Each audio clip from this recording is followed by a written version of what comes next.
Ever feel like you're just swimming in information? Headlines, notifications everywhere, but actually understanding what's going on, that just seems to slip away sometimes. Yeah, it's a common feeling. Information overload. Exactly. And that's what we try to tackle here at the Deep Dive. We want to be, your lifeline to clarity. Cut through the noise. Find the stuff that really matters. Mm-hmm. It's Monday, May 19th, 2025, and we've gone through a whole stack of sources to try and connect the dots on what's happening both here in the U.S. and around the globe. Right. And our mission today, really, is to boil down the most significant things we're seeing, think about what they might mean, and give you a clear overview without, hopefully, drowning you in detail. Yeah, informed, not overwhelmed. That's the goal. Precisely. We've done the navigating so you don't have to.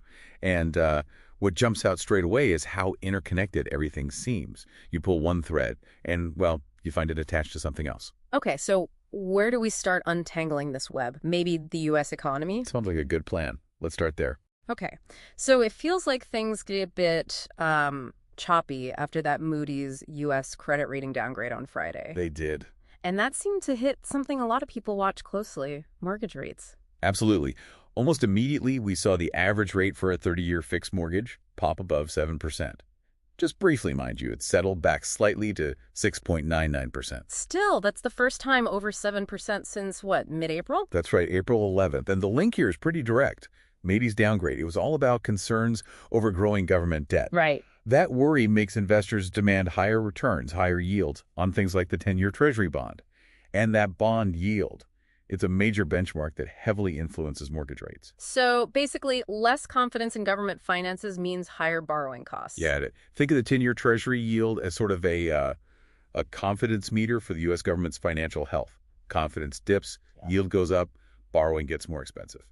For everyone. So if you're out there trying to buy a house right now, this just makes a tough situation even tougher, doesn't it? It absolutely does. I mean, aspiring homeowners are already facing this, like perfect storm. Yeah. Super high prices, not enough affordable homes on the market. Yeah. And these higher mortgage rates, they're probably going to stick around for a bit, making that dream of owning a home even harder to reach. And you wonder about the ripple effects, right? Like on construction, real estate agents. Exactly. If buyer demand cools off too much because of these rates, yeah, you could see impacts in those related industries too. It's something to watch. And those debt concerns Moody's flagged, they're not exactly fading away, are they? Especially with this GOP tax and spending bill moving through. That's really the crux of it. Wall Street is definitely keeping a close eye on this bill. The projections suggesting the tax cuts are, well, much bigger than the spending cuts planned. That's raising some eyebrows. Because it could add trillions to the debt over the next decade. Precisely. And that's exactly the kind of thing Moody's pointed to in their downgrade reasoning. It's like a feedback loop almost. More debt leads to rating worries, which can lead to higher borrowing costs. And it's not just Moody's or Wall Street, is it? I read there are even some Republicans who have reservations about the deficit impact. That's right. And that internal discussion really highlights how complex fiscal policy is, balancing things like stimulating growth with keeping the national debt in check long term. There are different views even within the same party. It really raises that fundamental question, doesn't it? Like, what is a sustainable debt level? What are the trade-offs? Yeah, it's the multi-trillion-dollar question, isn't it? Okay, shifting gears a bit. The Supreme Court made a decision about temporary protected status, TPS, for Venezuelans. That sounds like it affects a lot of people. It does. Over 350,000 Venezuelans who've been living and working here legally under TPS. Now they face a lot of uncertainty. And the argument against ending it is that conditions back in Venezuela haven't really improved. That's what advocacy groups are strongly arguing, yes. They're saying the political instability, the humanitarian crisis that led to TPS in the first place, it's still ongoing. It's not safe for people to return. So it really puts domestic law up against international human rights concerns. Exactly. It's a very complex intersection. Okay. Turning over to the political arena now, there was news about former President Biden's health. Yes, the announcement about his diagnosis, advanced prostate cancer with bone metastasis, it's understandably prompted a lot of discussion about, screening, treatments, but also just the role of health for public figures. Brings a very personal angle to those broader conversations about aging and healthcare. It does. And then President Trump had that phone call with President Putin of Russia right before he was scheduled to talk to Ukraine's Zelensky. That timing seems, pretty noteworthy. It definitely caught people's attention. And what's particularly interesting is how different the readouts were. How so? Well, Trump's statement focused heavily on pushing for immediate ceasefire talks, a very specific approach. Okay. But the Kremlin's response was, let's say, much more reserved, less enthusiastic. It suggests that might have different ideas about how or when to move forward. So it raises the question of what it would actually take for real ceasefire talks to happen. That's the key question, isn't it? What conditions would both sides need to see? Meanwhile, back here in the House, the GOP is planning votes on legislation linked to President Trump's agenda for a potential second term. But it sounds like maybe not everyone's on the same page there either. That's the reporting, yes.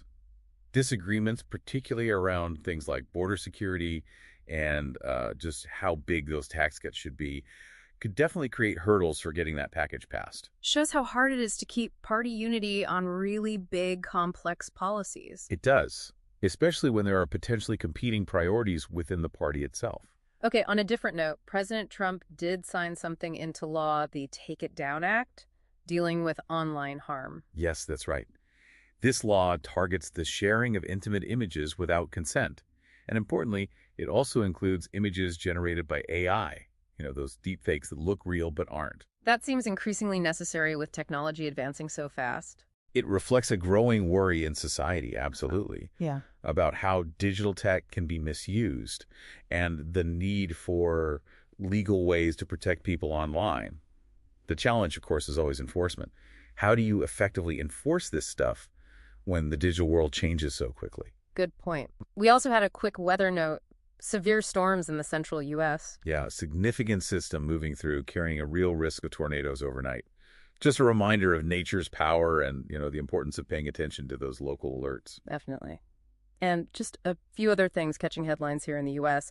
The search is still on for those escaped inmates in New Orleans. Right. A reported $5 million settlement for Ashli Babbitt's family. Mm-hmm. And Newark Airport had another air traffic control radio outage. That's the fourth one recently. Yeah, that's becoming a pattern. And these kinds of recurring technical issues at a major hub like Newark, they raise some serious questions about infrastructure, maintenance, and, the potential impact on flights. Reliability is key. You'd think so. Then we had some really odd news, like 12,000 live baby chicks found abandoned in a mail truck in Delaware. Wow.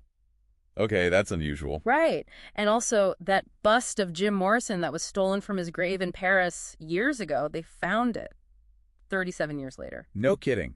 That's amazing. Talk about a cold case. And finally, a new study linking climate change to potentially more home foreclosures. Yes, that one's quite sobering.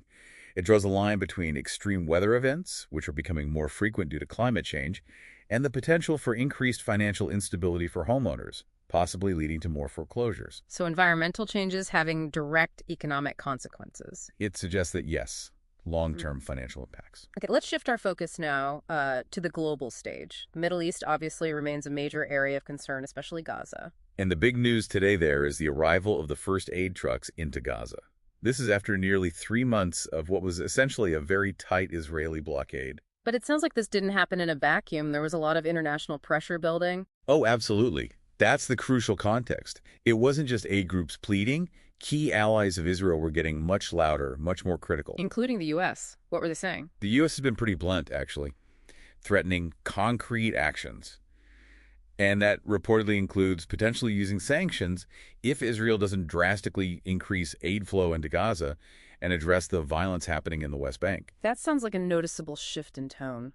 It is. It reflects, I think, a growing frustration in the Biden administration. And it wasn't only the U.S. raising alarms. No, not at all. You had the U.K., France, and Canada put out a joint statement. And it was strong language. They called the current level of aid getting into Gaza wholly inadequate. Wow. So a unified front from some key Western allies. Exactly. And that kind of collective call really amplifies the pressure on Israel to ease those restrictions and let much more humanitarian help get through. So how has Israel responded to all this pressure? Well, Prime Minister Netanyahu has basically doubled down on his stated goal, maintaining security control over all of Gaza. He also continues to talk about promoting voluntary immigration for Palestinians. Which is a concept Palestinians completely reject, right? They see it as forced displacement. Vehemently rejected, yes. Yeah. They see it as an attempt to push them off their land. And this fundamental disagreement, it remains a massive roadblock to any kind of lasting peace or resolution. And it's worth remembering, Canada already has some sanctions on Israel related to settler violence in the West Bank. That's a really important point. Yeah. It shows that some allies have already moved beyond just words and taking concrete steps based on their concerns. Okay, moving over to Europe. The war in Ukraine obviously grinds on. The Institute for the Study of War keeps putting out daily updates. Yes, their assessments, often with those detailed maps, are really valuable for tracking the day-to-day shifts on the ground. It underscores just how intense that conflict still is. Elsewhere in Europe, Estonia's economy sounds like, well, a mixed bag. Recovering, but facing challenges. Yeah, it's a nuanced picture. They are recovering slowly from their recent downturn, but they're still dealing with some significant headwinds. Like what?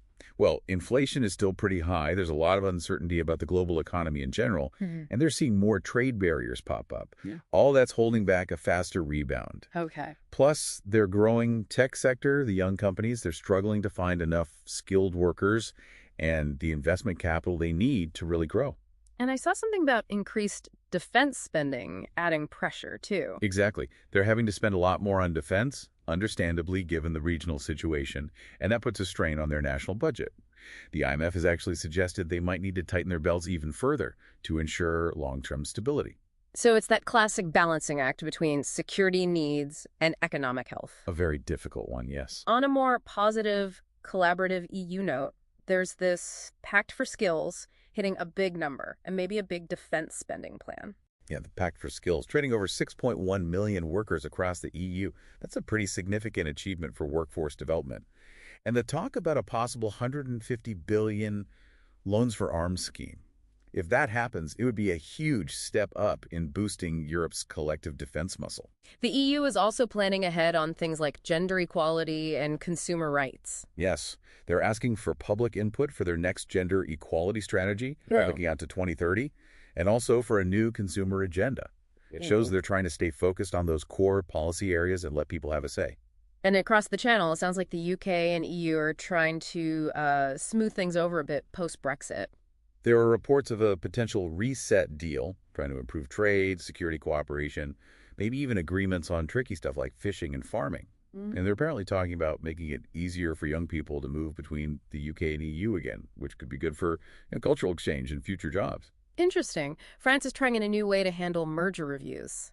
Three-party chats. Yeah, it sounds like a new seminar format, maybe trying to make the whole process a bit more collaborative or transparent when they're looking at big company mergers. And we're seeing competition regulators busy in Ireland and Romania, too. Right. An in-depth probe in Ireland into a data center deal and an approval in Romania for a takeover in the wine business. Just examples of that ongoing work within the EU market to keep competition fair. There's also a legal case involving Lithuania and Ukraine heading to the EU's highest court. Yes, Lithuania's top administrative court is asking the European Court of Justice for guidance on sanctions related to Ukraine's territorial integrity. It just highlights the legal tangles that come out of these international crises and the EU's response. And the EU continues to send money to help with the Ukraine crisis through the UN Refugee Agency. That's right, another $36.8 million allocated to UNHCR for their work supporting Ukrainians displaced by the war. Shows the humanitarian commitment is ongoing. Okay, and finally in Europe, a bit of a diplomatic spat between the UK and Iran. Yeah, summoning each other's diplomats over spying allegations. Seems relations have soured further there, highlighting those ongoing security tensions. All right, let's pivot to Asia now. Starting with India, quite a few things seem to be happening there. Yes, quite a bit. On the India-Pakistan front, which is always sensitive, sources in the Indian parliament reportedly said there's been no nuclear signaling by Pakistan. If that holds, it could be seen as, well, dialing down the tension a bit. Okay. And economically, something about a potential tax on money sent home from the U.S. That's a big one to watch. India is discussing potentially putting a 5% tax on remittances coming in from the U.S. That could hit a lot of families. It really could. It would make it more expensive for Indian workers in the U.S. to send money home, potentially impacting household budgets and the flow of foreign currency into India overall. Also seeing mentions of an Operation Sindoor global outreach being figured out and some trade friction with Bangladesh. Yeah, the Operation Sindoor thing suggests maybe the goals or methods of some Indian initiative have become clearer. And the report about India putting curbs on exports to Bangladesh, described as tit for tat, points to some emerging trade disputes between those neighbors. And weather issues in Bengaluru, plus a potential problem with one of their normally reliable rockets. Right. Heavy rain causing massive traffic jams and flooding in Bengaluru. Yeah. That really underscores the challenges cities everywhere face with extreme weather and aging infrastructure. And yeah, a reported problem with a motor on an ISRO PSLV rocket. That's notable because the PSLV is usually incredibly reliable, kind of their workhorse launcher. They'll definitely be investigating that closely. Okay, shifting over to Pakistan now. Sounds like they're leaning more towards China. The report suggests Pakistan is turning again to China, its sort of all-weather ally. A high-level delegation is heading to Beijing. It just highlights how strong that relationship is, especially when Pakistan is facing economic difficulties. There are also some pretty serious accusations flying around involving Pakistan. Yes, quite concerning. Allegations about Pak missiles for Golden Temple, and the Pakistani army putting out a statement about a coward state. These point to really high tensions and mistrust in the region. And something about a spy network. Yeah, emerging details about an alleged Pak spy network that supposedly involves YouTubers, influencers, maybe even diplomats. If true, that raises major flags about espionage and information warfare. Okay, let's wrap up with some global items and other bits and pieces. The U.S. absence from the World Health Assembly, that sounds significant. It really is. First time since 1948 that the U.S. didn't participate in the big annual meeting in Geneva. It definitely raises questions about U.S. engagement with global health governance right now and what that might mean for international cooperation on health issues. Meanwhile, the crypto world keeps spinning fast, acquisitions happening. Yeah, more consolidation. A U.S. crypto infrastructure firm bought a stablecoin issuer that's regulated in Bermuda. And a big U.S. fintech company snapped up a crypto trading platform that was listed on the Toronto Stock Exchange. And an interesting idea floating around about Bitcoin's future role. Yes, the suggestion that if confidence in the U.S. dollar keeps eroding, Bitcoin could potentially become a sort of viable supranational unit of account for global trade. It's a big if, of course, but it shows the kind of thinking happening around digital currencies in the future of the global financial system. But there's also the downside, the illicit side. Germany seized a lot of crypto from a hack. They did, $38 million worth, linked to a hack of the Bybit exchange. It shows law enforcement's getting better at tracking this stuff, but at the same time you have reports of these illicit marketplaces, like one called Jinbi Guarantee on a messaging app, apparently helping fraudsters in Southeast Asia run scams. Like those pig butchering scams. Exactly, those complex scams where they lure people into fake crypto investments.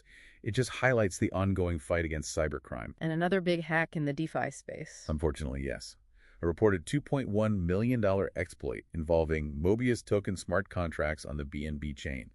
Just another reminder that security risks are still very real in decentralized finance. And the U.S. Treasury's OFAC keeps issuing sanctions. Right. New sanctions related to Russia and Iran.